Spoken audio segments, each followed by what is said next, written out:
Então, pessoal, bom dia. Bom dia. Continuando a aula de linhas de transmissão. Na aula passada, no finalzinho dela, a gente definiu, deixa eu aumentar aqui a tela, que é pouca coisa, não precisa. A gente definiu as ondas de tensão e de corrente, baseado no fato de que, sendo a solução TM, no nosso caso, TM significa que o campo elétrico não possui componente na direção Z, que vai ser a direção de propagação, e o campo magnético não possui componente nessa mesma direção Z. Então, nessas condições, e também se você escolher o seu contorno de integração para estar contido totalmente num único plano Z constante, o plano da seção reta dessa linha de transmissão, se você escolher um contorno arbitrário, mas desde que sempre no mesmo plano Z constante, qualquer integral indo de linha, né, indo de um condutor até o outro, define de maneira única a tensão associada àquele plano Z constante na linha de transmissão. E aí você define a onda de tensão. A gente chama isso de onda de tensão porque, repara, se o contorno está totalmente contido num plano Z constante, a variação exponencial que aparece aqui no fasor campo elétrico, ela passa para fora da integral. Então, essa variação exponencial também vai estar dentro da sua onda de tensão. Então, observa aqui, para você definir essa onda de tensão, o contorno tem que estar sempre num plano Z constante. Não pode começar, por exemplo, deste ponto e vir parar neste outro daqui. Tem que estar sempre no mesmo plano Z constante. Daqui a pouco a gente vai utilizar as próprias linhas de campo elétrico para servir como o contorno de integração. Vai ser útil daqui a pouco. E aí, independente do que acontece na seção reta da linha de transmissão, independente das condições de contorno, da geometria da linha de transmissão, ela pode ser uma linha bifilar, pode ser um cabo coaxial, você vai ter sempre algo com esse comportamento aqui. A sua onda de tensão vai ter uma certa amplitude multiplicada por essa exponencial. Ou seja, entre outras coisas que a gente vai ver na aula de hoje, essa onda de tensão guarda dentro dela informações sobre as características de propagação dessa onda eletromagnética na linha de transmissão. Você perde informação sobre o que acontece na seção reta, como é o comportamento do campo elétrico na seção reta da linha, mas as suas características de propagação são mantidas. E a gente vai ver na aula de hoje, se tudo correr bem, que, além disso, ainda podemos usar essa tensão para calcular a potência que é propagada por essa solução TM ao longo dessa linha de transmissão. Na situação mais geral, que é o que vai acontecer mais tarde, quando formos resolver problemas envolvendo a linha de transmissão, nós vamos ter onda incidindo numa carga e onda sendo refletida por essa carga. Então, estendendo aqui para a solução mais geral possível, essa vai ser a representação que vamos adotar, não só nas notas de aula, mas o livro-texto, se eu não estou enganado, adota exatamente a mesma notação. Essa vai ser a onda de tensão propagando na direção Z positiva, e essa daqui é a onda de tensão propagando na direção Z negativa, cada uma com a sua amplitude. Amplitude complexa, né? Ali tem amplitude e fase. Para a onda propagando na direção Z positiva, V0 mais, e para outra, V0 menos. E a gente andou, né, um tiquinho mais, e da lei de Ampère, a gente também definiu a onda de corrente. Então, no caso, repara que o contorno para definição da onda de corrente não é o mesmo contorno usado para definir a onda de tensão. Você agora tem que adotar um contorno que circule em torno de um dos condutores. Por exemplo, esse daqui, ó. Se eu adotar um contorno que envolva todos os condutores, o resultado vai ser nulo, porque, repara, de um lado a corrente flui numa direção, no outro no sentido oposto. E também, se eu escolher um contorno que não envolva condutor nenhum, não vai ter fluxo de corrente atravessando a superfície correspondente. Então, tem que ser um contorno, como esse daqui, ó, no caso está girando ao contrário, que envolva o condutor e, consequentemente, a corrente que flui daquele condutor. Como antes, esse contorno, apesar de ser um outro contorno, mas ele também tem que estar contido no mesmo plano Z constante do contorno que você adotou antes para calcular, definir a sua onda de tensão.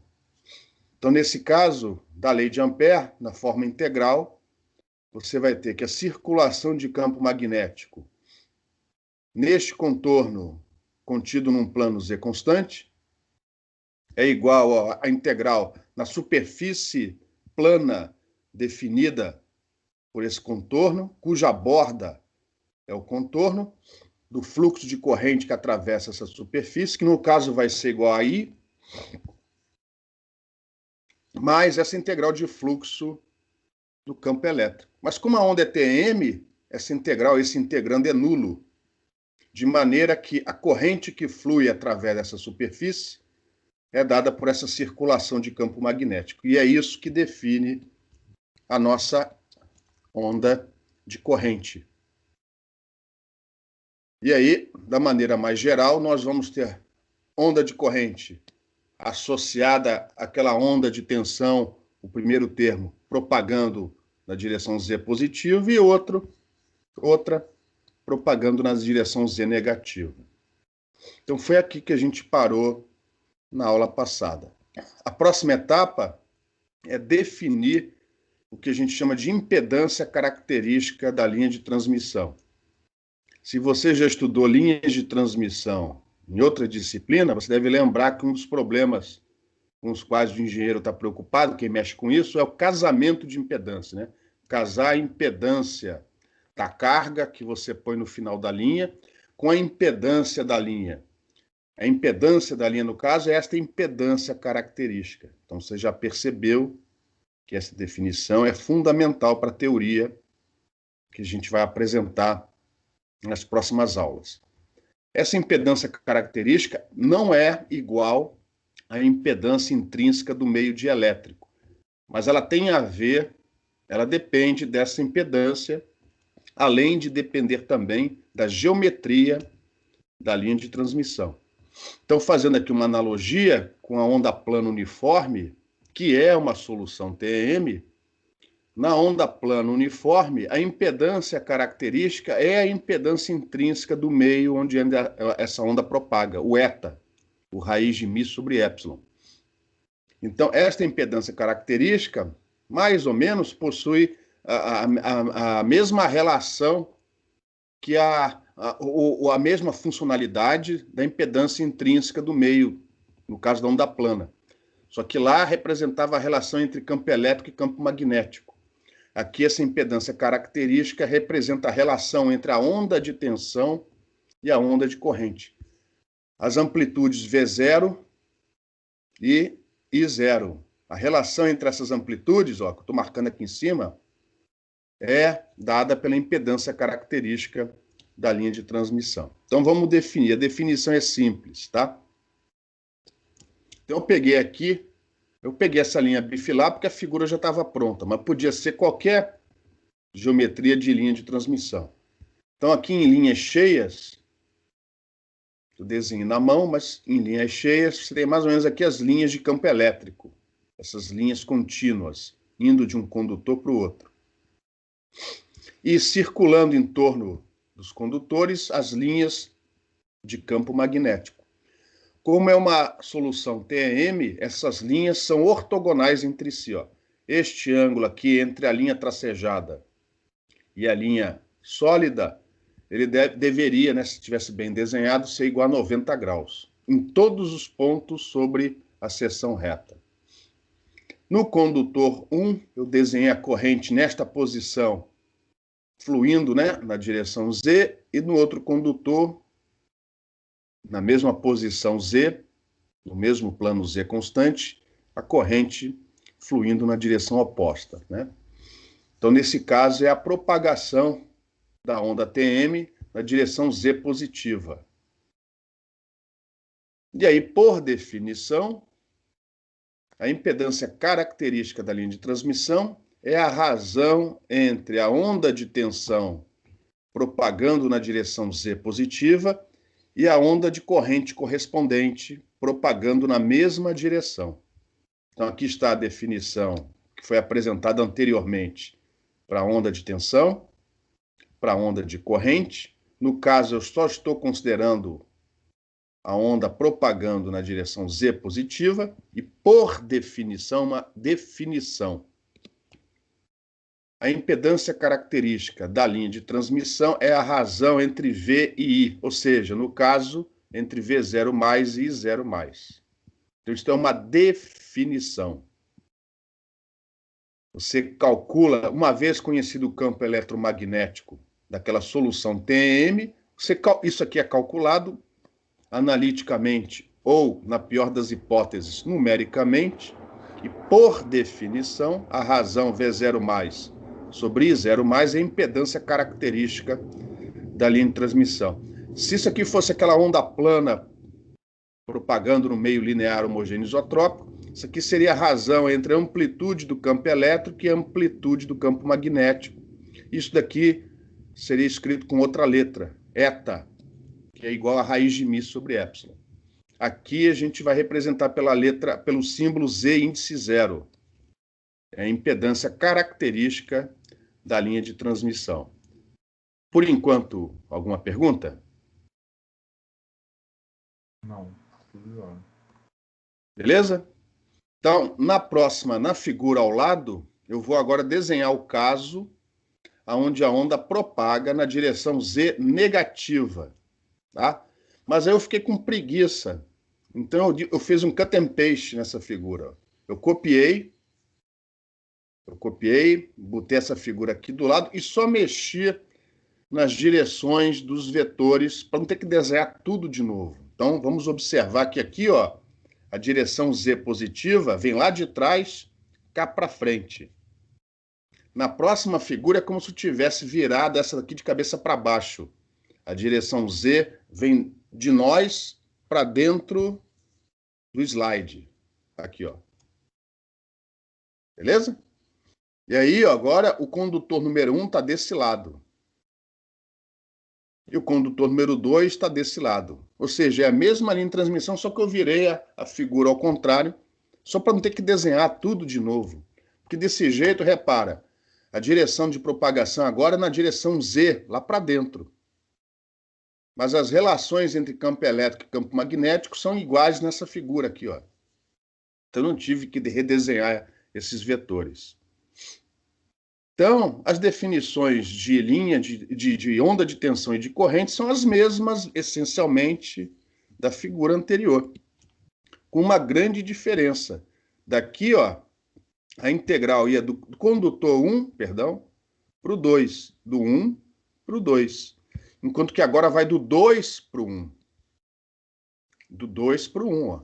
Mudou aqui os limites de integração, repara. Aqui é do 1 para o 2. Agora aqui é do 2 para o 1.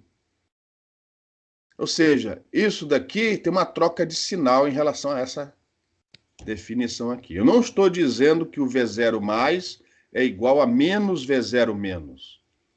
Até porque a intensidade deles vai depender, de um lado, do gerador, onde você liga, acopla essa linha de transmissão, e também da carga que você põe do outro lado. Não estou dizendo isso, estou dizendo que há uma troca de sinal por causa da inversão dos limites de integração. De maneira que, com essa figura, eu estou tentando mostrar para vocês que a relação entre V0 menos e I0 menos é a mesma Z0, impedância característica, com uma troca de sinal. Então, estou tentando mostrar, de uma maneira relativamente simples, que a razão V0 mais, eu não sei quem é V0 mais, eu não sei quem é I0 mais por enquanto, eu não sei quem é V0 menos, eu não sei quem é I0 menos. mas eu sei que a razão V0 mais sobre I0 mais é igual a menos a razão V0 menos sobre I0 menos. E essa razão, por definição, é chamada a impedância característica da linha de transmissão. Alguma pergunta?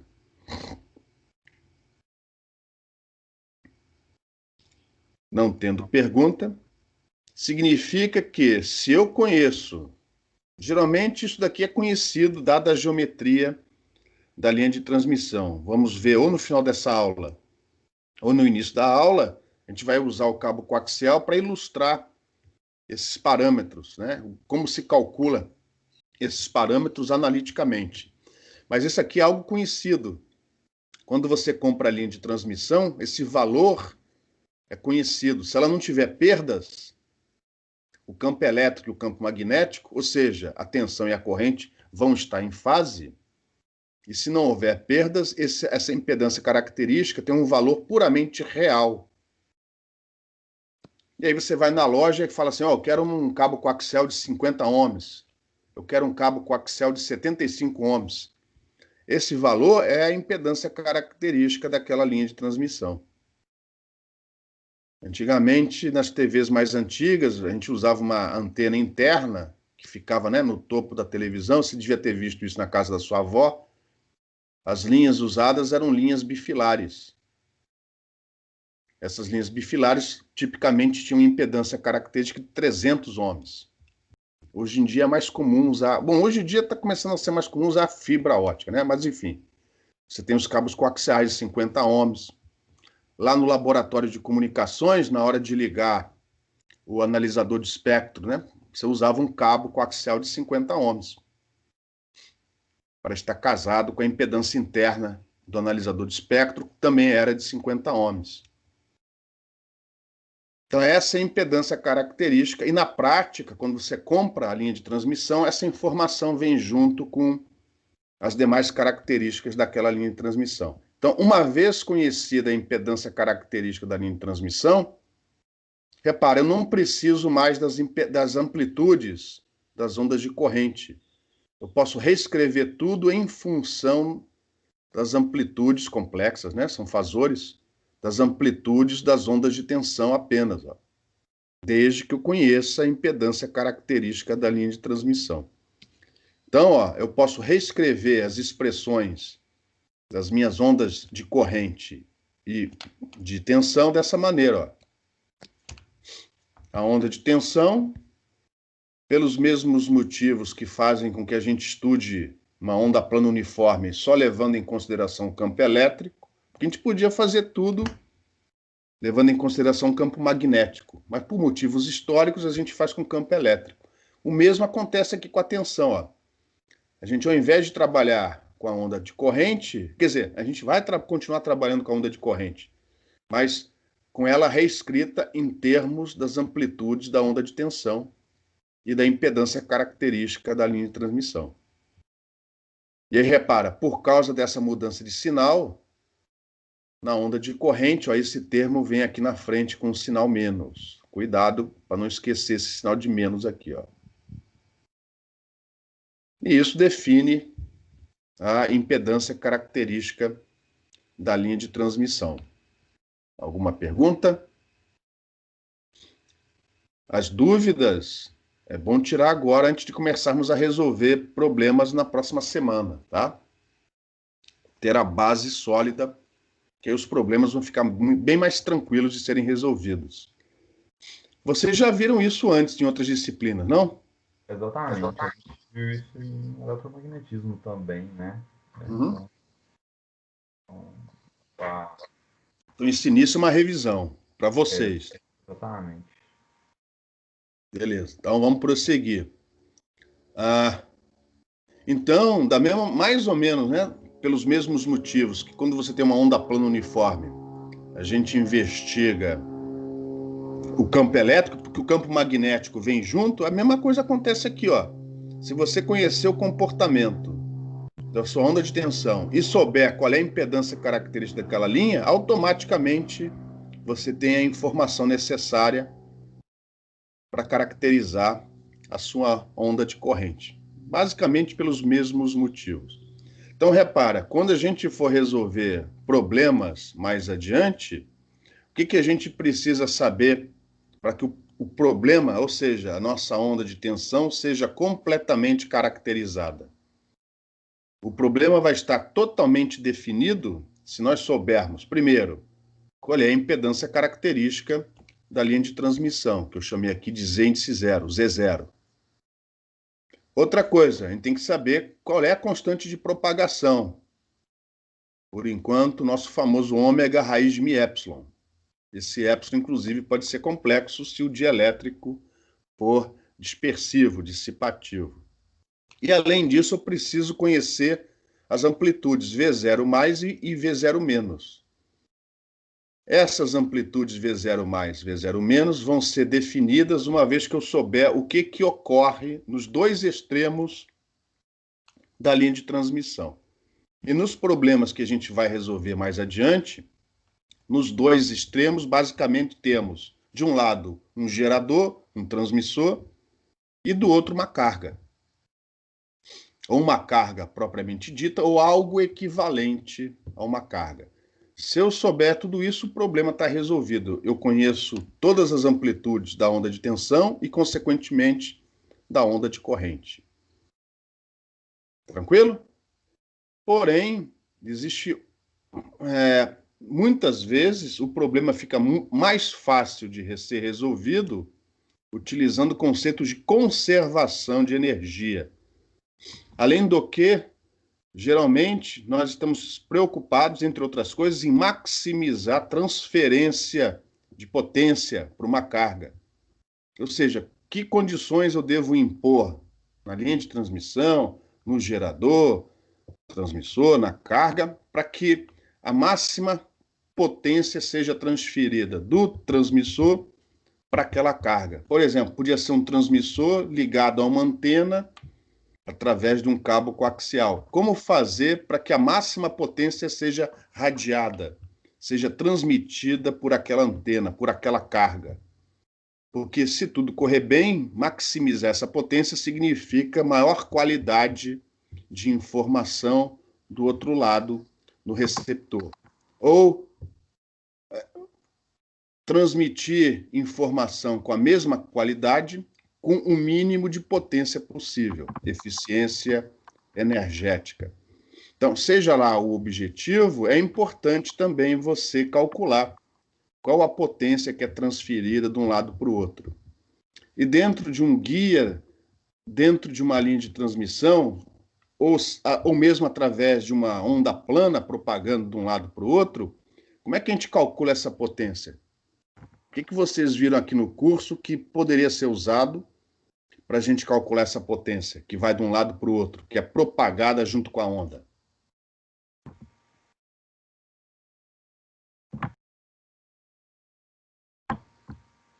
Pointing?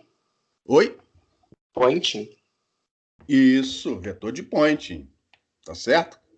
Da maneira mais geral, usando a notação fasorial para calcular potência média, um meio de E, produto vetorial, o conjugado do H. E se a onda for TM, módulo de E ao quadrado sobre 2 eta, na direção de propagação. Se o meio for dissipativo, conjugado do eta. Mas, puxa vida, a gente já definiu onda de corrente, onda de tensão, e uma das justificativas é, olha, essa coisa daqui, ó, carrega a informação contida no campo eletromagnético, né, as características de propagação, e melhor, são escalares, enquanto que o campo eletromagnético é um campo vetorial. São escalares que dependem só da posição. Então, isso daqui, se tudo correr bem, vai ser uma ferramenta que mais tarde vai ajudar a gente a resolver problema. Então, a pergunta que fica é, será que eu não posso usar também essas ondas de tensão e corrente para fazer esse cálculo, ao invés de usar o vetor de Poynting, já que a gente está trocando campo elétrico por onda de tensão e campo magnético por onda de corrente? E, obviamente, que a resposta é sim, senão a gente não estaria falando sobre isso agora. Então, essa é uma das minhas transparências, essas próximas 3 são algumas das minhas preferidas nesse curso, porque a gente vai mostrar que é possível calcular o fluxo do vetor de Poynting usando o conceito de onda de tensão e onda de corrente. Então, de certa forma, isso é uma das maneiras de você ligar a teoria de circuitos à teoria eletromagnética, que é governada, por enquanto, pelas equações de Maxwell. Alguma pergunta, pessoal?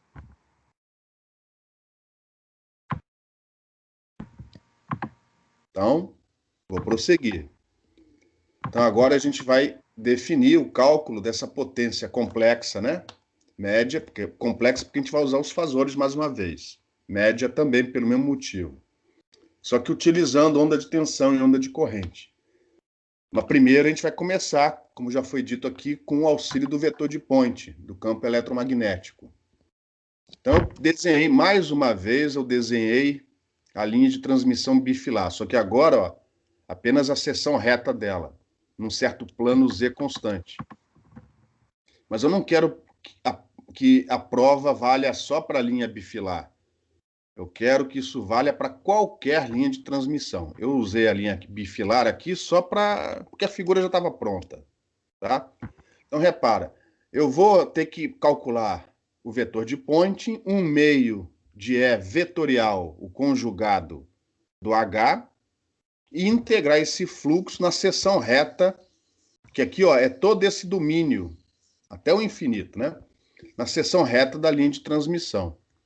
Aí a primeira pergunta é: que coordenadas, que variáveis de integração eu vou utilizar? Se fosse um cabo coaxial, obviamente a gente ia usar as coordenadas polares. Mas e aqui?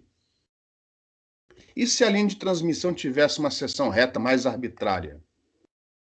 O que nós vamos usar são as próprias distâncias, que eu vou chamar aqui de L e de L', distâncias, arcos, né, medidos sobre as próprias linhas de campo. Aqui as linhas sólidas são as linhas de campo elétrico. As linhas tracejadas são as linhas de campo magnético. Como a onda é TM, essas linhas são ortogonais entre si, qualquer que seja o ponto na seção reta dessa linha de transmissão. Então, na hora de definir as ondas de tensão e as ondas de corrente, eu preciso avaliar aquelas integrais de linha. O meu DL chapéu, perdão, o DL vetor, quer dizer, o infinitésimo de arco na direção da linha, na direção aqui do contorno. Vai ter a direção do campo elétrico, que eu vou chamar de E unitário, E chapéu, vezes o infinitésimo de arco. E L vai ser a distância medida ao longo dessa linha. E vai ser uma das variáveis de integração.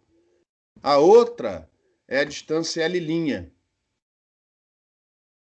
cujo o infinitésimo de vetor é ortogonal ao anterior. O DL' vetor é ortogonal ao DL vetor em todos os pontos da seção reta. E a outra variável de integração vai ser o L'. Então, com isso, eu cubro toda a área da seção reta. Em relação a esse sistema ortogonal local, alguma pergunta? Não, tranquilo. Tranquilo?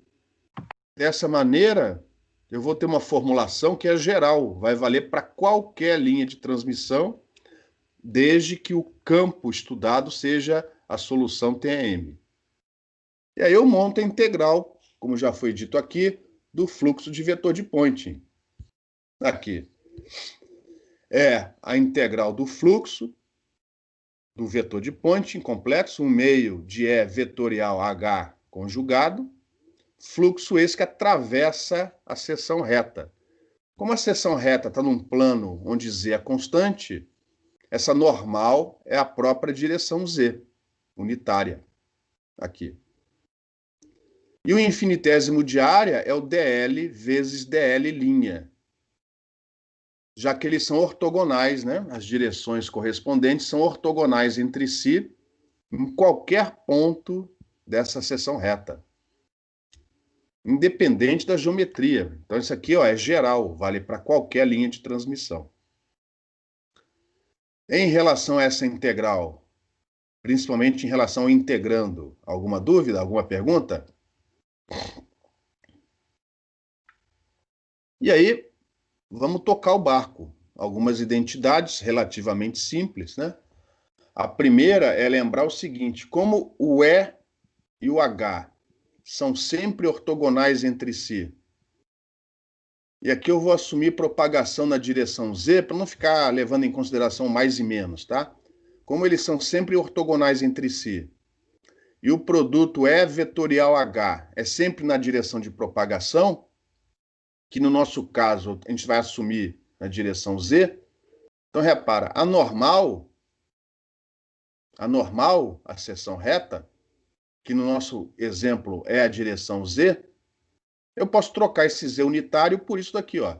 Repara, E unitário, vetorial, H unitário, é a mesma coisa que Z unitário no nosso problema. Então, eu substituí o Z unitário por esse produto vetorial. Isso aqui só vale porque a solução é TEM. E aí, ó, eu tenho aqui um produto vetorial escalar, outro produto vetorial. Existe uma identidade vetorial que a gente acha no apêndice dos livros de cálculo, de eletromagnetismo, onde eu posso reescrever. Isso aqui não é mais eletromagnetismo, isso é matemática agora. Dá para mostrar, não vou provar, que esse produto que você tem aqui dentro, ó, pode ser reescrito desta maneira. Essa igualdade aqui não tem nada a ver com eletromagnetismo, é matemática. Isso daqui tem, ó. Porque como neste caso a solução é TM, eu sei que o E é ortogonal ao H e vice-versa. Então, seja por causa deste termo, seja por causa deste outro termo, esse produto é zero. Então, este integrando que aparece aqui, ó, pelo fato da solução ser TM, eu vou substituir por este outro daqui, ó. E com isso eu consigo reescrever a integral de potência desta maneira. Ora, mas E unitário vezes dl é o vetor dl. E H unitário dl' é o vetor dl'. Então eu posso reescrever isto daqui, né, passando o dl aqui para dentro do primeiro parênteses e o dl' para dentro do segundo parênteses, eu consigo reescrever essa integral desta maneira. Alguém está vendo aqui, ó, alguma coisa interessante ou não? O conjugado, mas faz sentido, né? E o meio também. É a fórmula, né? É a fórmula. Sim, fórmula do quê? Meio de VI conjugado. Quase. Porque o V é uma integral de contorno ao longo da coordenada L. Ah, tá. Isso. Então, repara, aqui elas estão dentro da mesma integral dupla. Então, aqui ainda não é um meio de VI conjugado. Ainda não é. Mas calma. Agora eu vou para a próxima transparência, eu vou dar um zoom. Eu vou dar um zoom aqui, ó, no infinitésimo de área, dl, dl'. Eu vou pegar essa figura aqui, ó, vou dar um zoom nela. Então eu dei um zoom aqui, ó. A gente sabe que se nós tivermos um contorno fechado dentro dessa seção reta, desde que esse contorno fechado esteja totalmente dentro, né, sobre, perdão, um plano z constante, essa integral aqui, essa circulação é nula. Então eu vou pegar como contorno fechado esse infinitésimo de área. Repara, aqui em cima o arco é dl. Aqui embaixo o arco é dl'. Então eu desenhei aqui em azul, mais ou menos, né, pessoal? Os vetores campo elétrico em cada uma dessas faces curvas, né? Desse infinitésimo de área. E em vermelho a direção, né, tangente ao contorno, em vermelho, seguindo a orientação da integral de circulação. Porém, a gente sabe que a solução é TM. E a gente sabe que essas aqui são as, por definição, né? A gente definiu este arco como ao longo da linha de campo elétrico, né? Os arcos com linha sólida e os arcos de linha tracejada ao longo das linhas de campo magnético. Então a gente sabe que deste lado daqui, ó, vou chamar de lado, tá? Deste lado aqui do infinitésimo de área e deste lado, o campo elétrico é perpendicular ao vetor dl correspondente. Então, para esta integral de contorno, a contribuição que vem deste lado, deste subcontorno aqui, ó, e deste é nula. Só vai ter contribuição deste lado aqui de cima, deste arco aqui em cima e do de baixo. Mas repara, a soma desta contribuição da esquerda para a direita com a soma da contribuição que vem aqui de baixo, da direita para a esquerda, essa daqui tem que ser igual a menos esta daqui. Porque a soma tem que dar zero. Este menos este, o menos já vem por causa da inversão na orientação. Então, se você desinverter, você vai acabar chegando à conclusão que esta integral aqui, ó, dá o mesmo resultado da de baixo. Porque se não der, a soma não vai dar zero.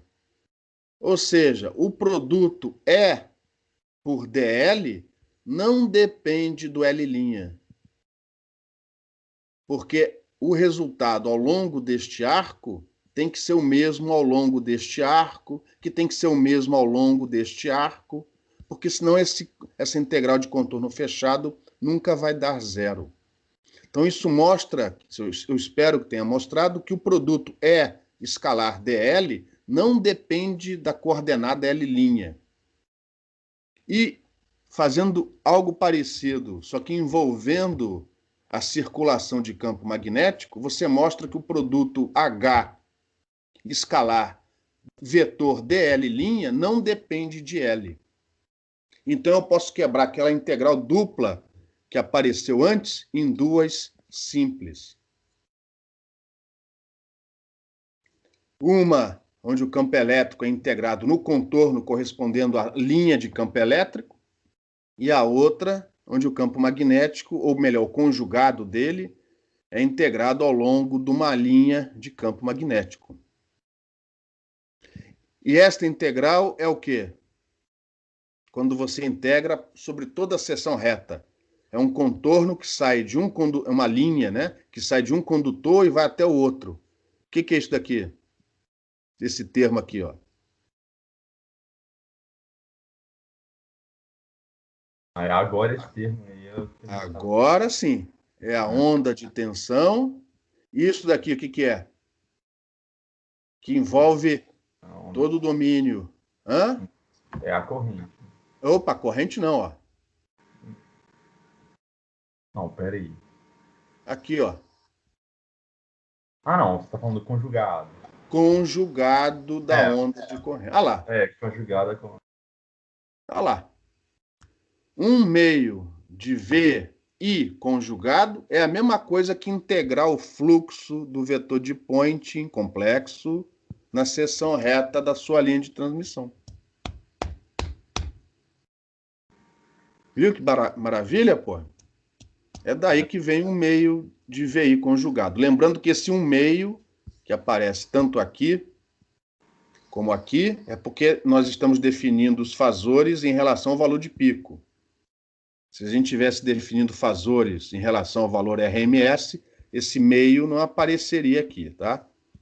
Então, dependendo do texto, aparece 1/2 de VI conjugado ou VI conjugado. Quando aparece VI conjugado, é porque o valor do fasor é definido em relação ao valor RMS da grandeza harmônica. Beleza?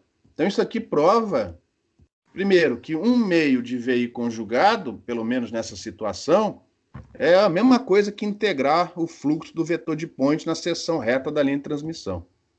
E também mostra para a gente que nesta linha de transmissão, o cálculo de potência, matematicamente, vai ser mais simples do que se a solução não fosse TM, em outras situações. Então, a gente vai poder usar essas ondas de tensão e de corrente, inclusive para calcular potência. Ó. E o cálculo é aquilo que vocês já viram em circuitos, um meio de VI conjugado. Alguma pergunta? Não, pessoal, tudo certo. Obrigado. E observe que a prova ela é geral, ou seja, isso vale para qualquer geometria de linha de transmissão. Uma das próximas etapas vai ser usar o cabo coaxial para definir a onda de tensão, a onda de corrente, a impedância característica. Mas antes disso, eu vou aproveitar essa observação que foi feita aqui, ó, para a gente poder desmembrar, né, que foi usada para a gente desmembrar essa integral dupla no produto de duas integrais simples. Então, eu vou aproveitar. Antes de prosseguir, alguma pergunta? Vocês entenderam essa passagem aqui, ó? Essa igualdade? Por que a gente conseguiu reescrever isso desta maneira? Sim, não, tranquilo, professor. Kaique? Tranquilo. Então, eu vou aproveitar que isso está ainda na nossa cabeça, porque a gente vai usar essa observação novamente. Então, antes de resolver o problema do cabo coaxial, a gente vai aproveitar para definir energia média, né, armazenada tanto no campo elétrico como no campo magnético. E isso vai nos dar, para a linha de transmissão, a definição de capacitância por unidade de comprimento e indutância por unidade de comprimento. E para achar essas relações, eu vou precisar de algo parecido com o que foi usado para passar desta integral dupla para este produto de integrais de linha. Tá? Então, antes de resolver o exercício, vamos um pouquinho mais adiante. Lembrando que essa teoria independe da geometria da linha de transmissão. Então, a gente está conseguindo provar isso de uma maneira geral. Então, vamos lá para a energia média, usando fasores, energia média armazenada. Então, por enquanto, para simplificar, a gente vai assumir que não tenha perda alguma nessa linha de transmissão. Daqui a pouco a gente vai pôr a perda no dielétrico. E na próxima semana a gente põe as perdas nos condutores. Mas por enquanto não tem perda nenhuma. Então o dielétrico é ideal, repara que eu tirei até o complexo, o Czinho do epsilon, para tentar identificar que esse dielétrico é um dielétrico ideal, não dispersivo. E os condutores perfeitos. Todos os condutores elétricos perfeitos. Então, por definição, isso a gente viu lá no início do curso, usando a notação fasorial, essa energia média armazenada no campo elétrico, você vai definir um volume e vai fazer a integral do módulo do fasor campo elétrico ao quadrado nesse volume e multiplicar por epsilon dividido por 4. Lembrando que aqui, por enquanto, o epsilon é real. Quando ele for complexo, a gente volta a pôr o índice C nessa permissividade. Tá? Bom, essa integral de volume, obviamente, e assumindo propagação numa direção, para não ficar aumentando muito o integrando sem necessidade. Essa integral, repara, você vai ter uma integral dupla na seção reta, correspondendo à linha de transmissão, e a terceira integral é ao longo da direção Z. Mas se você fizer o Z, o ΔZ, tendendo para zero, essa integral em Z vai dar esse ΔZ vezes o integrando que sobrou, que no caso tem a ver com epsilon dividido por 4 e a integral dupla que restou, que é a integral dupla correspondendo à integração do fluxo, no caso aqui, na seção reta da linha de transmissão. Então, se eu passei esse ΔZ depois, mais tarde, para o outro lado, isso vai me dar a energia média armazenada no campo elétrico por unidade de comprimento. Comprimento esse medido ao longo da linha de transmissão, ao longo do eixo da linha de transmissão. Até aqui, essa primeira integral aqui. Alguma pergunta? Alguma dúvida? Não, professor. Beleza? E agora eu vou usar truques semelhantes aos que foram usados antes. Eu vou usar novamente como variáveis de integração o L, que é o arco medido ao longo de linhas de campo elétrico, e o L', que é o arco medido ao longo das linhas de campo magnético. E ao invés de escrever módulo de E ao quadrado, eu vou escrever E escalar E conjugado. Né? E escalar E conjugado é a mesma coisa que módulo de E ao quadrado. E o E é simplesmente o produto escalar entre ele e o seu unitário. E o conjugado é a mesma coisa, colocando o asterisco ali em cima. E eu vou substituir um desses termos, eu acho que este daqui, ó, pela relação com o campo magnético. A gente sabe que, sendo a onda TEM, a relação entre a amplitude do campo elétrico com do campo magnético é dada pela impedância intrínseca do meio, eta. Repara que aqui não é a impedância característica da linha de transmissão. Essa relação não é entre onda de tensão e corrente, é entre campo elétrico e campo magnético. E sendo a onda TEM, a gente já viu isso antes. A relação entre as amplitudes é através do eta. A impedância intrínseca, raiz de mi sobre épsilon. Aqui este eta deveria estar conjugado, ó, porque aqui é o conjugado do campo elétrico, então aqui é o conjugado do campo magnético. Então este eta deveria estar conjugado. Ele não está conjugado porque, neste caso, o dielétrico é ideal, tá? Então, como o épsilon é real, o eta é real, não faz sentido colocar aqui o conjugado do eta. Mais tarde, a gente vai colocar, daqui a pouco, a gente vai colocar as perdas no dielétrico e a gente vai ver o que muda. Mas, por enquanto, o dielétrico é ideal, então não precisamos colocar o conjugado nessa impedância intrínseca do meio dielétrico. E aí nós reescrevemos essa integral dupla desta maneira aqui, ó. O eta eu passei para fora. É uma constante, meio homogêneo, passei para fora da integral. E agora eu vou usar aquele truque de antes, ó. Isso daqui vai me dar a onda de tensão, e isso daqui, mais uma vez, vai me dar o conjugado da onda de corrente. Mas se eu assumir que eu tenho onda indo ou numa direção apenas ou na outra, eu posso substituir essa relação usando aquela impedância característica, agora da linha de transmissão, o Z0. Então, eu posso trocar o I conjugado por V conjugado dividido por Z0 conjugado. E V conjugado vezes V é o módulo de V ao quadrado. Então, repara, esta equação aqui, ó, esta relação representa a energia média armazenada no campo elétrico.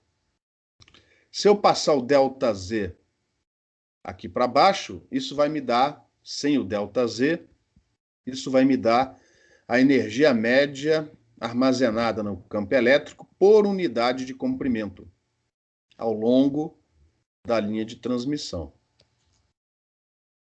Acontece que energia média armazenada no campo elétrico em termos de tensão, do módulo da tensão ao quadrado, isso define uma capacitância. Por definição da teoria de circuitos, a capacitância, usando o fasor relativo ao valor de pico, 1/4 da capacitância daquele dispositivo vezes o módulo da tensão ao quadrado, isso é a energia média armazenada no campo elétrico dentro daquele capacitor. Então, se eu igualar as duas relações, eu vou ter aqui, ó, uma capacitância por unidade de comprimento, dada por esta relação.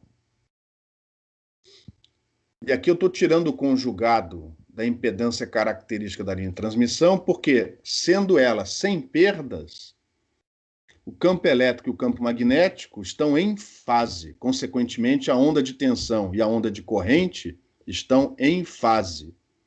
E se esta onda de tensão e esta onda de corrente estão em fase, o Z0 é puramente real, fase nula. Então eu tirei o conjugado do Z0, porque por enquanto a linha de transmissão não possui perda alguma. Daqui a pouco a gente vai pôr as perdas. Daqui a pouco a gente põe as perdas no dielétrico e na próxima semana as perdas no condutor. Mas por enquanto não tem perda nenhuma. Então esta daqui, ó, se você souber as características do dielétrico ideal, né? Em particular, a velocidade da luz naquele meio dielétrico. É para que 1 sobre raiz de μ é a velocidade da luz naquele meio. E se você conhecer a impedância característica da linha de transmissão, automaticamente você sabe qual é o valor da capacitância por unidade de comprimento.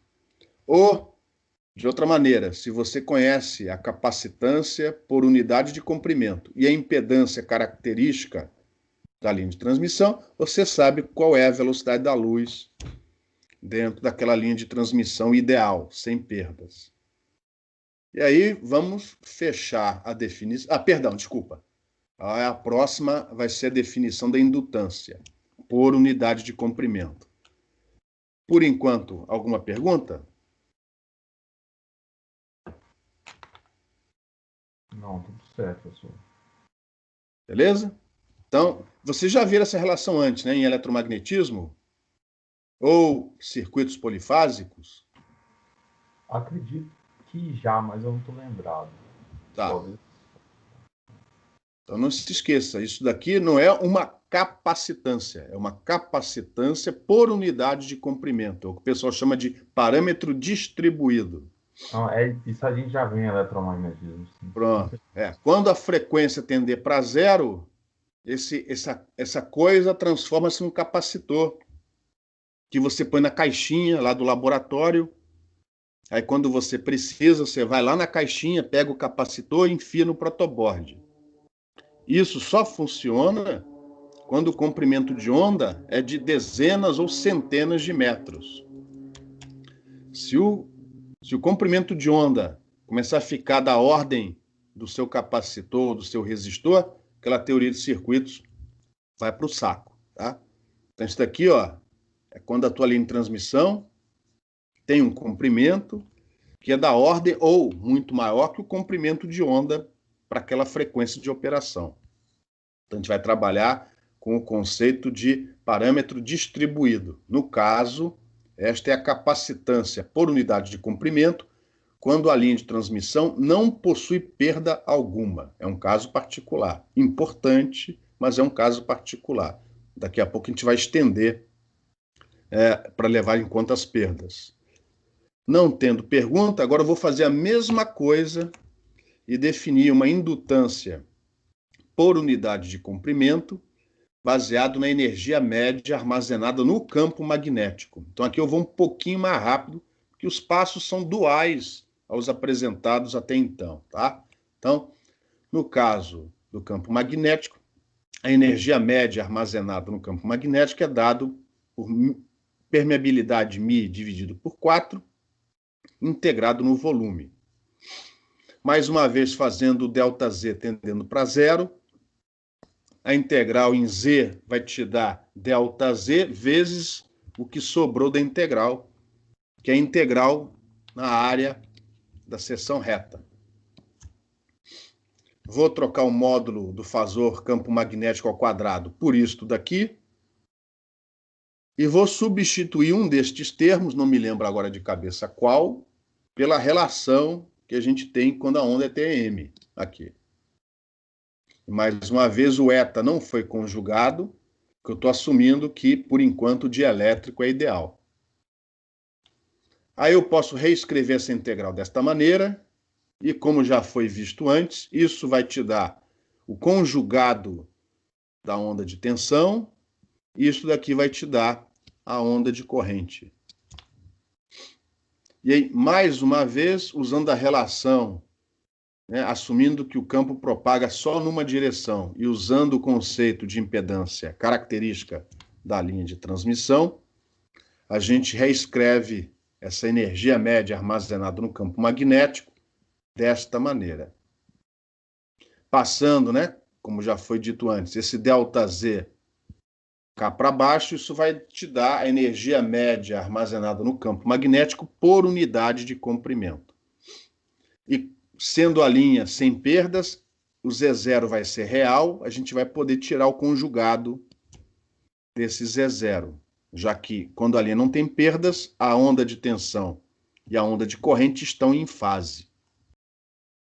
E aí vamos definir de uma maneira dual a que foi feita aqui em cima, a gente define a indutância, de tal maneira que a indutância dividido por 4, multiplicando o módulo do fasor corrente ao quadrado, por definição, é a energia média no regime harmônico, né? É a energia média armazenada no campo magnético. Igualando as duas relações, temos aqui a indutância por unidade de comprimento. Para uma linha sem perdas, Z0 é real, então vai ser a impedância característica da linha de transmissão dividida pela velocidade da luz naquele meio dielétrico. Ao longo destas notas de aula, né, a gente vai o tempo todo usar os parâmetros distribuídos, capacitância, indutância. Mais tarde vamos definir as resistências e condutâncias associadas às perdas, e sempre por unidade de comprimento. Energia média armazenada por unidade de comprimento. Potência dissipada por unidade de comprimento. Então, esse ΔZ aparece o tempo todo, o que faz com que as equações fiquem muito chatas, toda hora dividido por ΔZ. Então, a notação que é adotada em quase todos os livros, inclusive aqui nas notas de aula, a gente vai jogar esse ΔZ fora. E sem trocar o símbolo, a gente vai definir a indutância L igual a Z0 vezes raiz de μ, que por sua vez é igual a C vezes E0. Para você chegar nessa segunda igualdade, eu usei a relação de capacitância mostrada na transparência anterior. De maneira que com esta igualdade, a gente obtém uma terceira relação aqui, ó. A impedância característica da linha de transmissão, se a linha de transmissão não tiver perda, é igual a raiz quadrada da razão entre L e C, onde agora os símbolos L e C não é para ser interpretado como indutância e capacitância, tá? É indutância por unidade de comprimento, henries por metro. E aqui é capacitância por unidade de comprimento, farads por metro. E usando esta igualdade aqui, você chega em outra relação, ó, que o produto με é igual ao produto LC. E, consequentemente, a nossa constante de propagação K real, porque o meio não é dissipativo. Ômega raiz de με também pode ser reescrita como ômega raiz de LC. Então, essas duas últimas relações aqui, ó, elas aparecem muito nas teorias de linha de transmissão quando você desconsidera as perdas na linha de transmissão. Provavelmente vocês viram isso, né, em eletromagnetismo. Alguma pergunta, pessoal? Não, professor, isso aí é realmente. Isso aí a gente sabe do curso. Assim, né? Inclusive, tem livro-texto que agora volta lá atrás, e na hora de reescrever a onda de tensão e a onda de corrente, substitui o Z0 por isso e substitui o K por isso. Só que a gente não vai fazer isso, né, pessoal? Vocês já sabem. Deixa eu só ligar aqui, ó. Acendeu a luzinha amarela no meu computador. Deixa eu ligar a fonte aqui na tomada. Alguma pergunta? Então, repare. K, a constante de propagação K, e a impedância característica da linha de transmissão Z0, elas são fundamentais para você resolver o problema.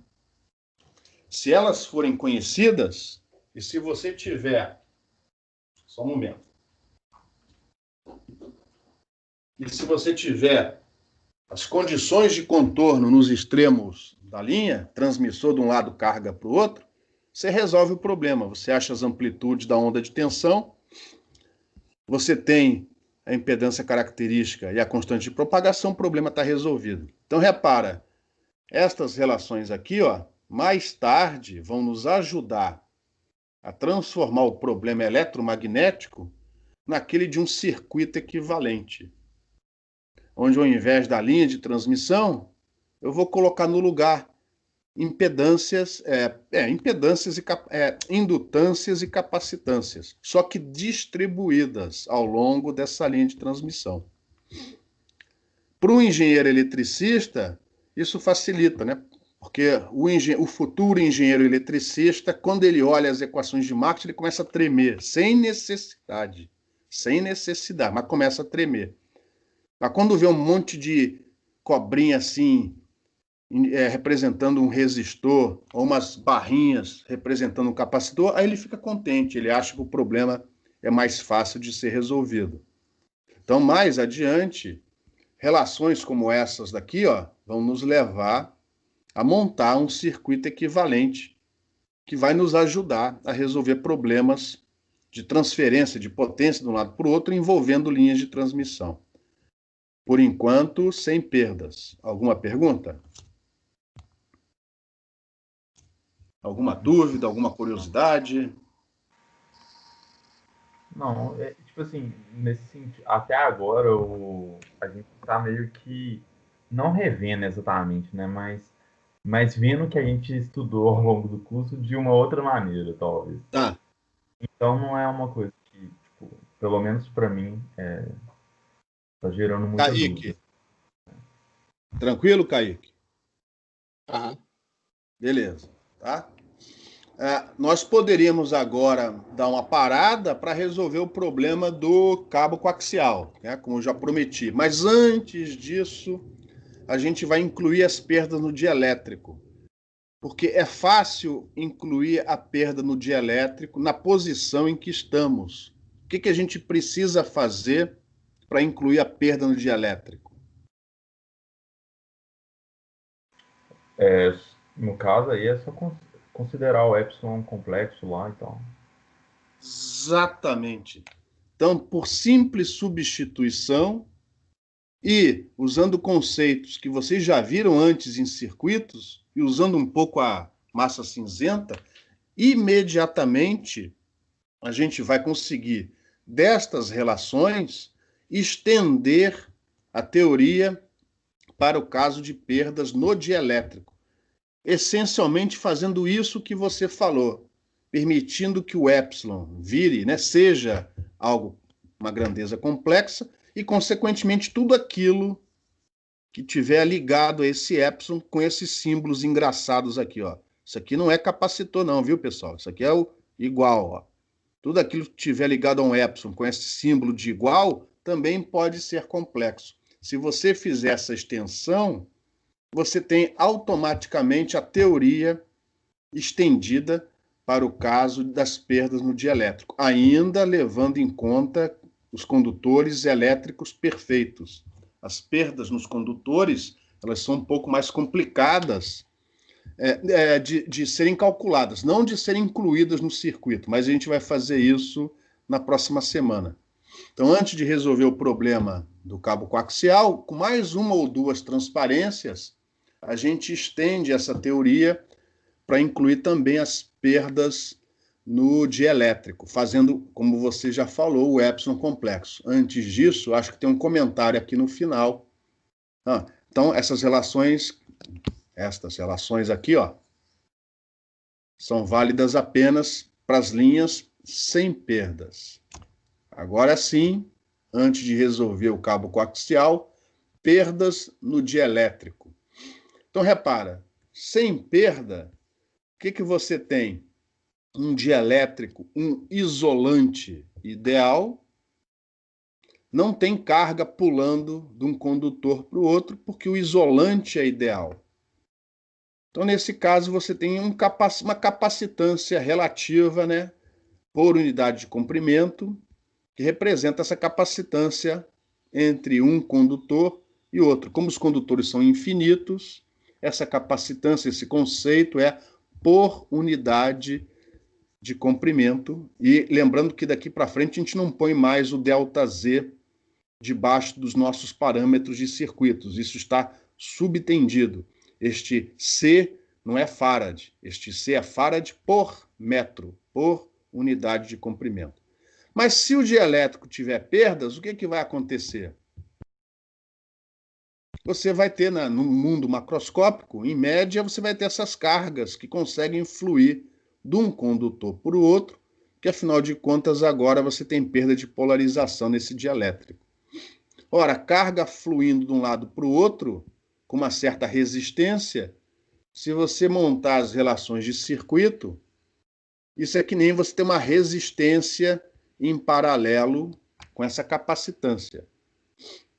Como é algo em paralelo com outro, a gente não vai querer trabalhar com impedância e sim com admitância. Então, ao invés de definir uma resistência, a gente define a condutância correspondente. Pessoal, eu já fiz circuitos faz muitos séculos, foi no século passado. Então, se eu errar um desses nomes, trocar condutância por...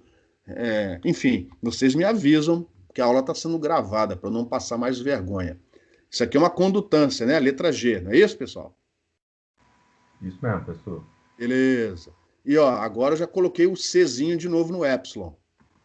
Agora o dielétrico é dissipativo, continua sendo linear, homogêneo, isotrópico, mas dissipativo.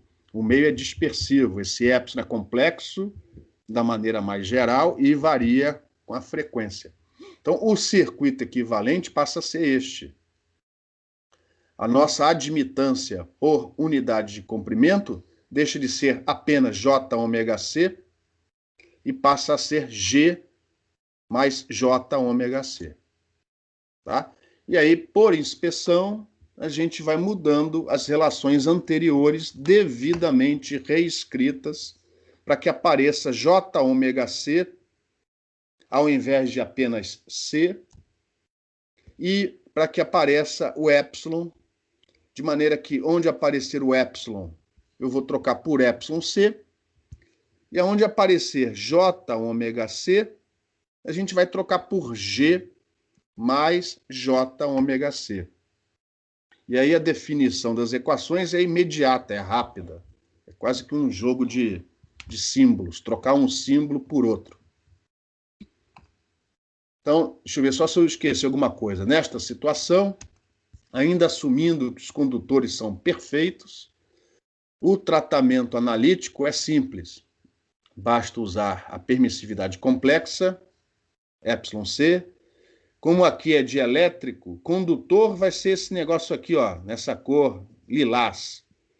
No meio, entre eles, a gente vai assumir dielétrico. Então, a gente vai dizer que o epsilon complexo é o epsilon linha menos j epsilon duas linhas. A gente não vai usar o sigma aqui, tá? Então, a parte imaginária vai estar associada a esse menos epsilon duas linhas.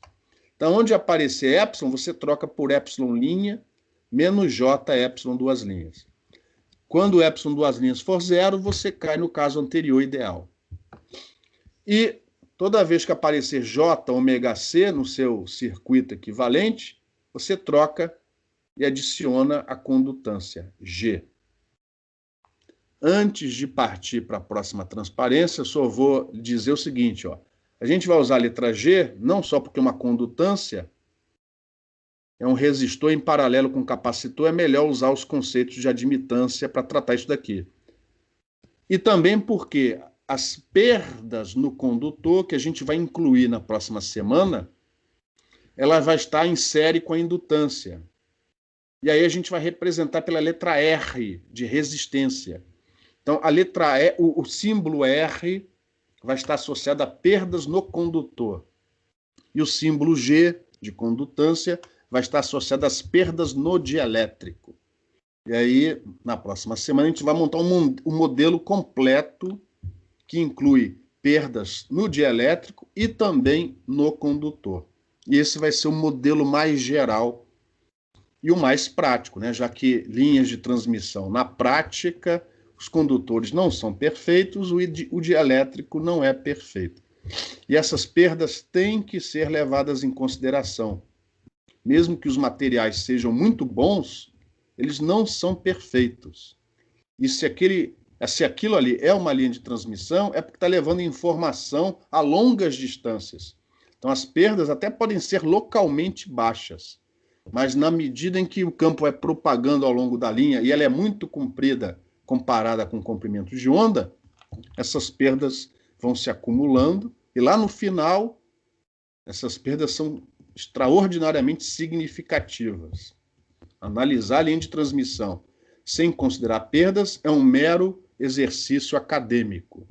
Engenharia, você tem que considerar essas perdas, tá? E a gente vai considerar do dielétrico agora sem maiores dificuldades.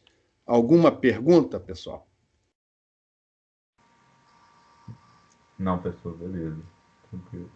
Então, o que eu vou fazer na próxima transparência é repetir essas figuras, só para a gente lembrar o que a gente está fazendo. Eu vou fazer uma tabela do lado esquerdo com as relações mais importantes, né? Ou pelo menos aquelas que eu julgo mais importantes. Para o caso ideal, sem perdas. E do outro lado, eu falo assim, ó, se tiver perda, você troca esse símbolo por esse. E a gente chega na tabela do lado direito nas relações que são utilizadas quando você tem perda no dielétrico, ainda assumindo os condutores perfeitos. Então está aqui, ó, a figura repetida. Então, no caso das relações que vocês obtiveram antes, para o caso dielétrico ideal, onde aparece epsilon, não pensa duas vezes, que a gente provou isso nas equações de Maxwell. Então, isso daqui é óbvio. Isso é verdade. Você vai trocar por um epsilon complexo, que no caso corresponde a está associado às perdas no dielétrico. A parte real vai ser representada por epsilon linha, e a parte imaginária, como sempre, por menos epsilon duas linhas. E agora eles variam com a frequência. O meio é dissipativo, né? Cada frequência diferente vai se comportar de uma maneira diferente, principalmente se as perdas forem intensas. Se o epsilon duas linhas comparado com o epsilon linha tiver um valor relativamente significativo, né? Alto. Se for muito alto, é porque você tem que pegar aquela linha de transmissão e jogar no lixo. Ela não, enfim, você não devia estar usando aquilo. Mas, enfim. Bom, do outro lado, se você definir J⍵c como admitância, aonde aparecer essa admitância, agora você troca, substitui por essa nova admitância, onde você soma essa condutância, já que uma está em paralelo em relação à outra. Admitâncias, né? Você sabe, você soma. Antes nós tínhamos Z0, a impedância característica da transmissão, real, onda de tensão em fase com a onda de corrente, porque não tendo perdas, os fasores estão em fase, a diferença de fase, consequentemente, é zero, é dado pela raiz da razão L sobre C. Só que a gente não quer que apareça o C sozinho, a gente quer que apareça J⍵c. Então, simplesmente, ó, eu multipliquei e dividi por J⍵. Então, isso daqui é igual a isso, pô. Repare, isso daqui vai ser a impedância correspondente, que na próxima semana a gente vai somar um R aqui, mas não, por enquanto não. E aqui, ó, é a nossa admitância. Então, onde aparecia J⍵c, agora você troca por G mais J⍵c. Tá? Sem ter que explicar os mesmos motivos de antes, só que trocando o epsilon pelo epsilon complexo. Por isso que a gente está fazendo isso daqui mais rápido. Tinha também a constante de propagação. K ao quadrado é ômega ao quadrado mi epsilon. E a gente viu que mi epsilon é igual ao produto L vezes C. Mas a gente não quer que apareça L vezes C, ou melhor, C sozinho. Eu quero incluir esse J⍵ aqui, ó. Então, repare, eu posso reescrever isso daqui, ó, desta maneira. E aí, se tiver perda no dielétrico, é só adicionar o G no J⍵c. E o epsilon complexo. E é igual mesmo, cara. Pode confiar. Consequentemente, a constante de propagação é só tirar a raiz quadrada disso daí. No caso sem perdas, ela é real, é o próprio beta. No caso com perdas, vai ser complexo, vai ser o beta menos J alfa. Oi, alguma pergunta? Não, beleza, legal. Tranquilo?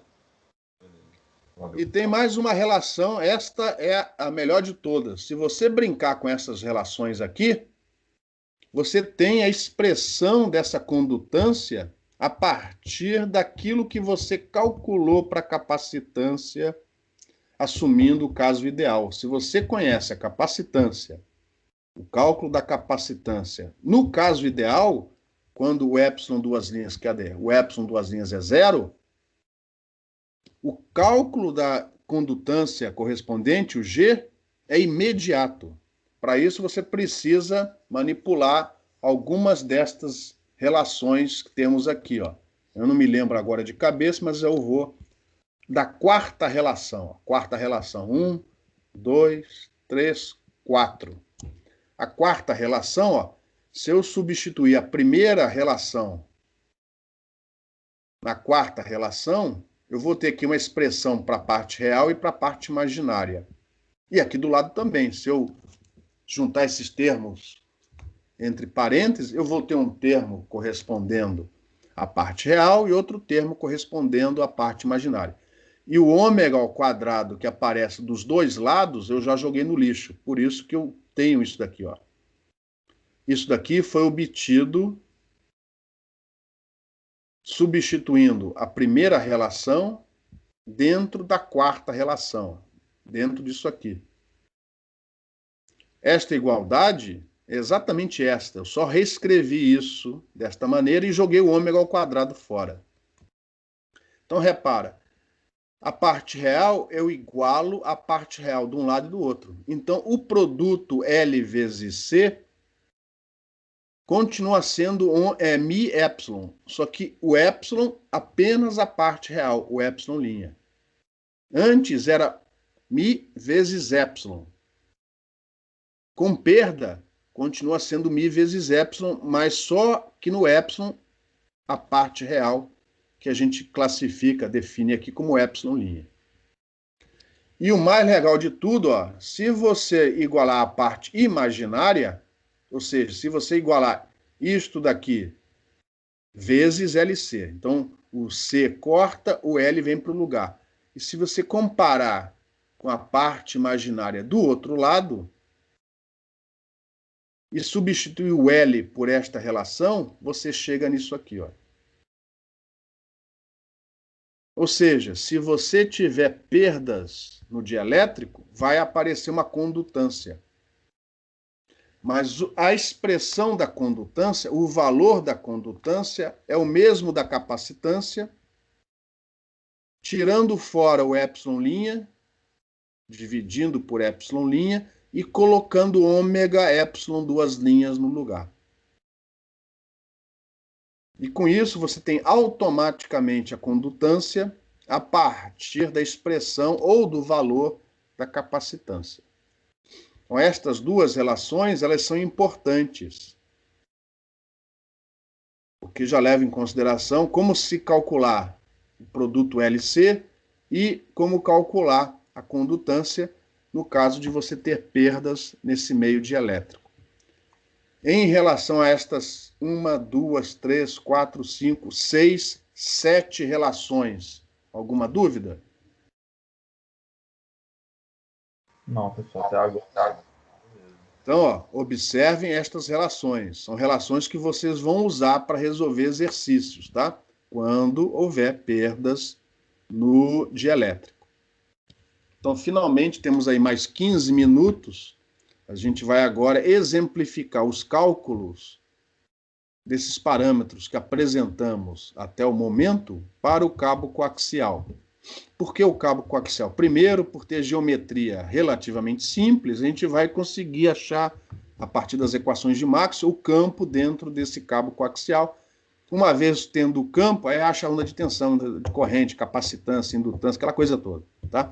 E porque tem um lado prático também. O cabo coaxial é muito utilizado em alguns sistemas de comunicação. Então está aqui o nosso cabo coaxial. Por enquanto, condutor perfeito, tá? Então o condutor interno e o condutor externo são perfeitos. Mas o dielétrico, em princípio, pode ter perdas.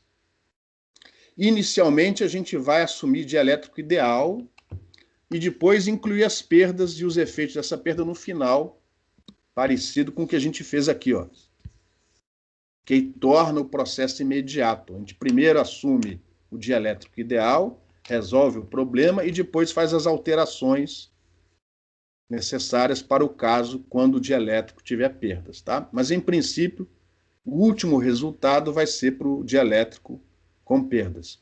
O raio interno menor, vou chamar de A, e o raio externo, né, internamente calculado, né, por dentro do cabo, eu vou chamar de B.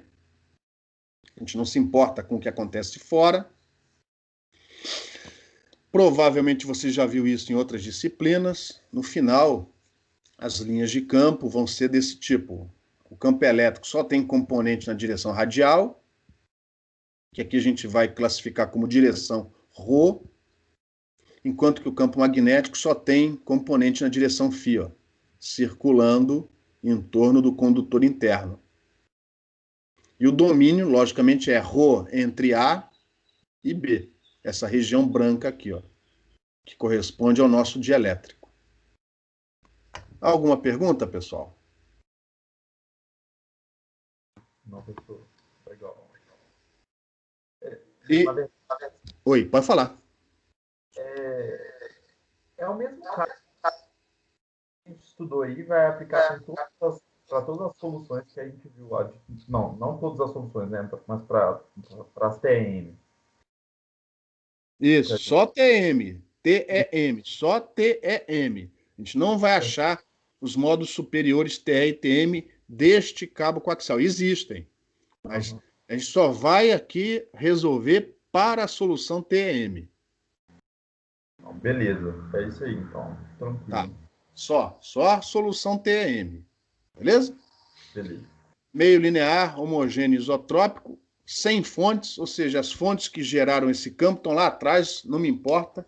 Eu só quero saber o que acontece depois que esse campo é gerado. Então, eu só preciso de duas equações de Maxwell, a lei de Ampère e a lei de Faraday.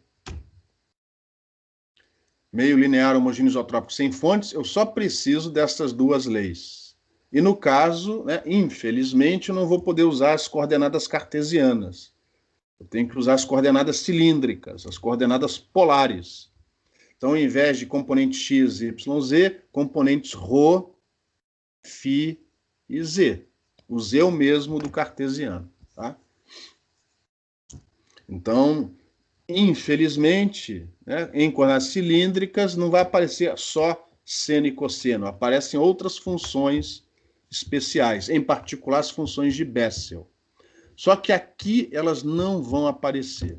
Tá? Por isso que a gente vai resolver esse problema só para a solução fundamental TEM. Então, essas funções de Bessel elas não vão aparecer aqui. Vai aparecer outra coisa, simples. Tá? E, logicamente, que eu vou tirar um ou dois coelhos de dentro da cartola para não ficar levando essa matemática, né, para lugares que a gente não deseja.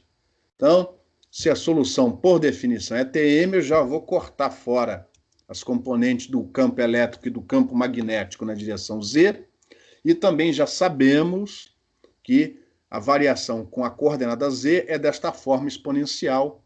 Para não ficar carregando muito a formulação com mais, menos, vamos assumir só a propagação na direção Z positiva. Só para facilitar a solução do nosso problema, tá? Então, onde aparece EZ e HZ nas equações anteriores, você já iguala a zero. E onde aparecer derivada em relação a Z, você já troca por menos JK vezes a expressão de novo. Então, as derivadas em relação a Z, você já resolve e já anula as componentes Z do campo eletromagnético. E aí você reescreve as 6 equações que eu mostrei antes, anda mais rápido, tá? nessas 6 equações. Vou pegar aqui um exemplo. Por exemplo, ó, EZ é igual a 0. Então, aqui já sumiu. Aqui aparece derivada em relação a Z. Então, derivada dessa exponencial em relação a Z é menos JK vezes a expressão novamente. Aqui apareceu mais porque tinha um sinal de menos antes. Ó. Então, se você for fazendo isso em cada uma das equações, você chega nestas 6 equações, que são as leis de Ampère e Faraday, para este caso TEM. Então, a partir daqui, essas equações só servem para a solução TEM, que é a que eu quero obter. Aí, repara, a gente pode trocar, ó, a gente pode substituir o FI, que aparece aqui, ó, por essa expressão. A gente pode substituir o erro, se for necessário, por esta expressão, aqui, ó, por isto, e por aí vai. Então, substituindo essas 4 relações aqui, ó, estas duas e estas duas. Dentro destas 2 equações diferenciais, ó, aqui e aqui, nós chegamos nas próximas relações que a gente vai mostrar. Substituindo as primeiras e segunda relações na terceira, ou seja, substituindo estas relações aqui nesta daqui, a gente chega nessa relação. A derivada de ρ vezes Hρ em relação a ρ é igual a derivada parcial, né? É igual a derivada parcial de Hφ em relação a φ. Da sexta relação, não vou voltar para trás de novo, não. Você tem isso daqui, ó. Então, repara, eu vou substituir esta relação nesta. Vou combinar as 2 relações e a gente vai chegar à conclusão que, sendo a solução TM aquela onde você gira em volta do condutor e ela não varia com φ, isso é um coelho que eu estou tirando da cartola. Essas derivadas em relação a φ são nulas, consequentemente, estas derivadas são nulas. Se não há variação em φ, então isso daqui também não varia. Ora, se isso não varia, significa que o Hρ é inversamente proporcional a ρ e o Hφ é inversamente proporcional a ρ. Mas da relação de onda TM, então o mesmo vale para as componentes do campo magnético, do campo elétrico. Então nós sabemos que ρ, Hφ, Hρ e Hφ, se não forem nulos, a menos de uma amplitude, eles são proporcionais a E elevado a menos JKZ dividido por ρ. Até aqui, alguma pergunta?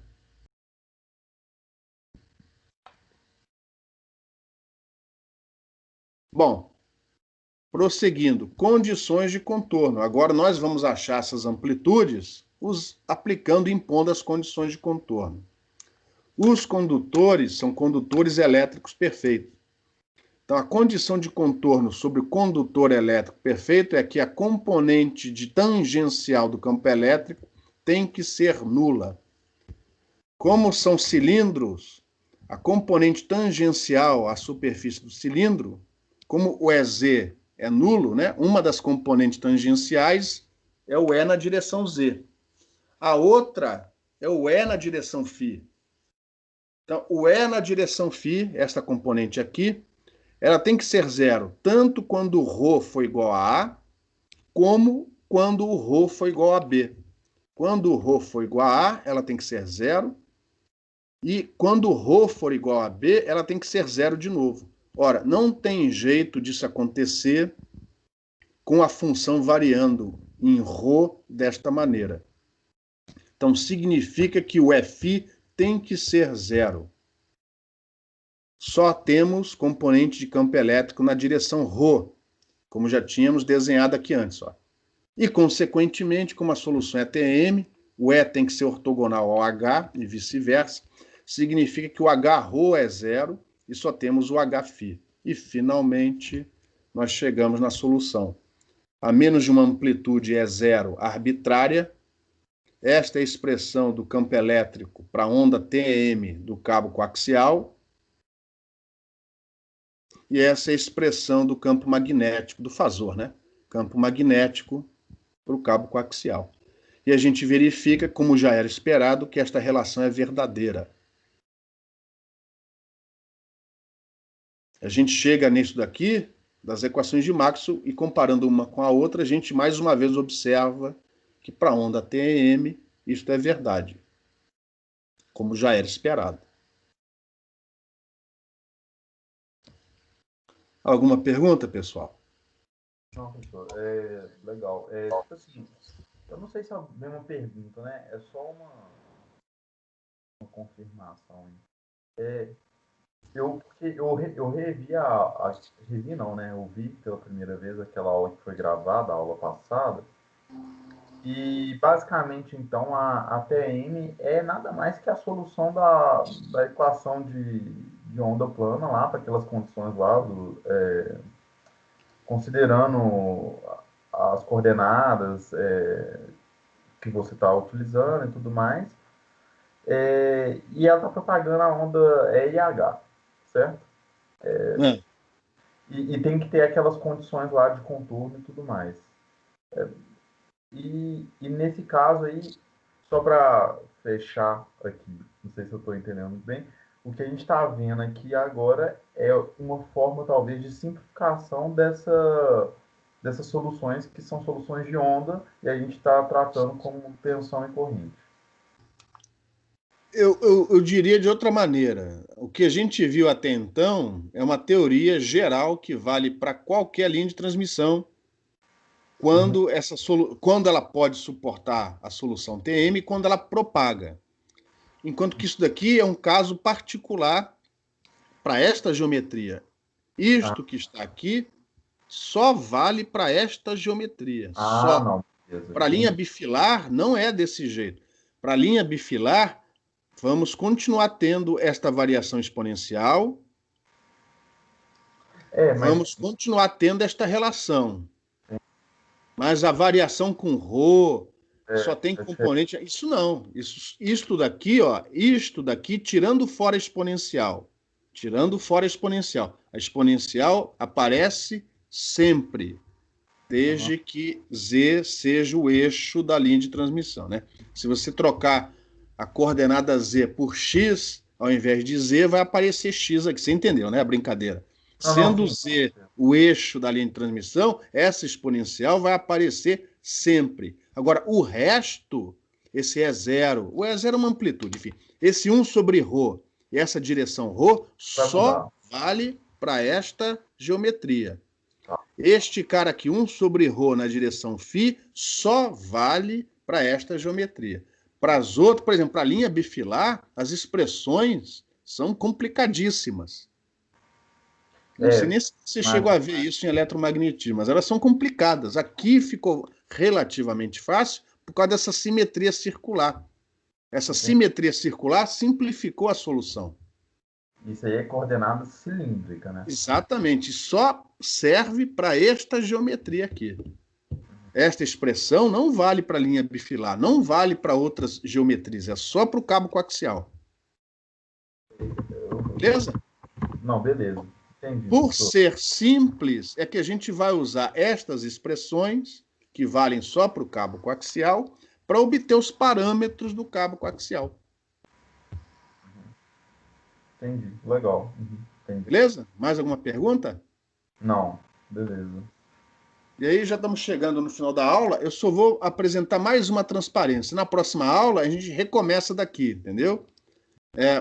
Então, na próxima aula, a gente vai ver como calcular os parâmetros da transmissão. Mas eu não queria terminar assim, desse jeito. Eu queria, pelo menos, mostrar como fazer agora para o cabo coaxial, só para o cabo coaxial, como definir a onda de tensão, como definir a onda de corrente e, consequentemente, o cálculo da impedância característica. Aí, na próxima aula, a gente continua resolvendo esse problema, tá?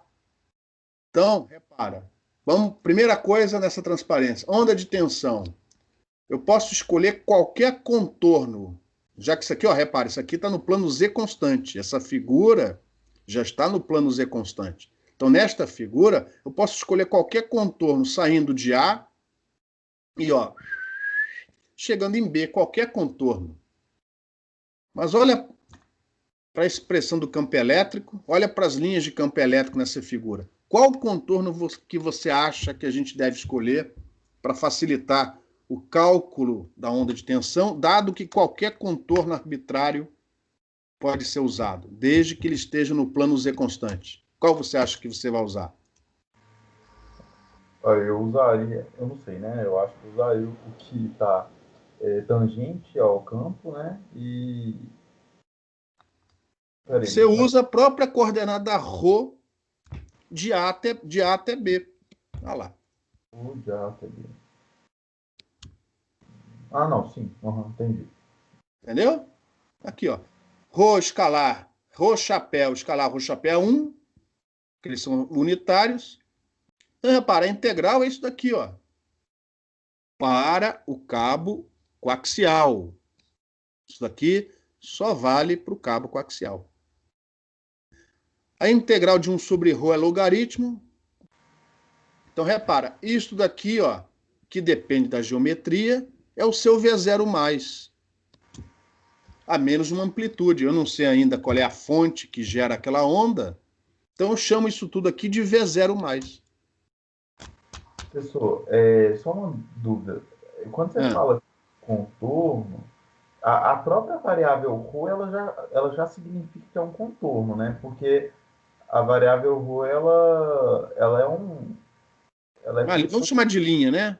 Então, eu escolhi a linha reta. Eu escolhi a linha reta para integrar. Beleza. Então, não. Mas não precisava. Eu podia ter escolhido uma linha inclinada. Eu podia ter escolhido uma integral de linha com o contorno, a linha, toda curva.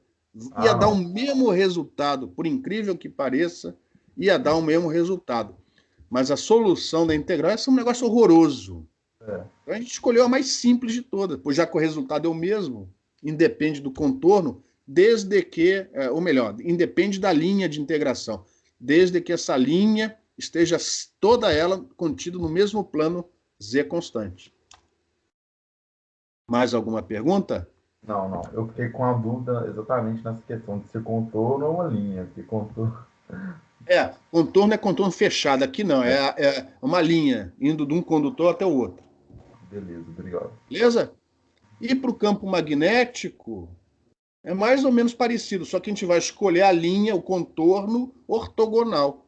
Como o campo magnético ele só tem componente na direção φ, a gente vai escolher como contorno de integração um círculo concêntrico aos condutores, ó, com raio ρ entre A e B.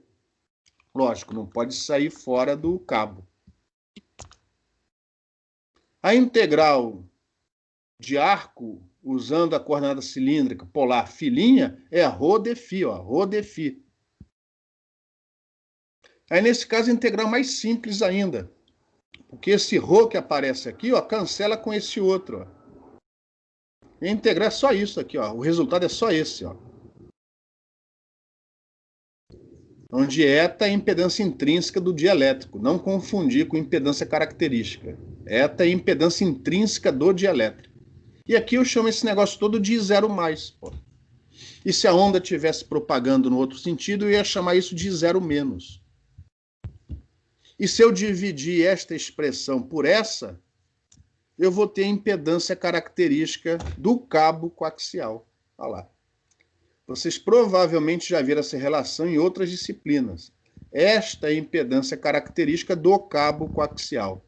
Depende da impedância intrínseca do dielétrico, do eta, ó, depende do eta, mas também depende da geometria. P é o raio do condutor externo, A é o raio do condutor interno. Se você ajustar a constante dielétrica lá dentro e as dimensões de A e B, você vai projetar uma linha de transmissão, um cabo coaxial de 50 ohms, de 75 ohms. Você ajusta o valor da impedância ajustando a geometria do seu cabo coaxial.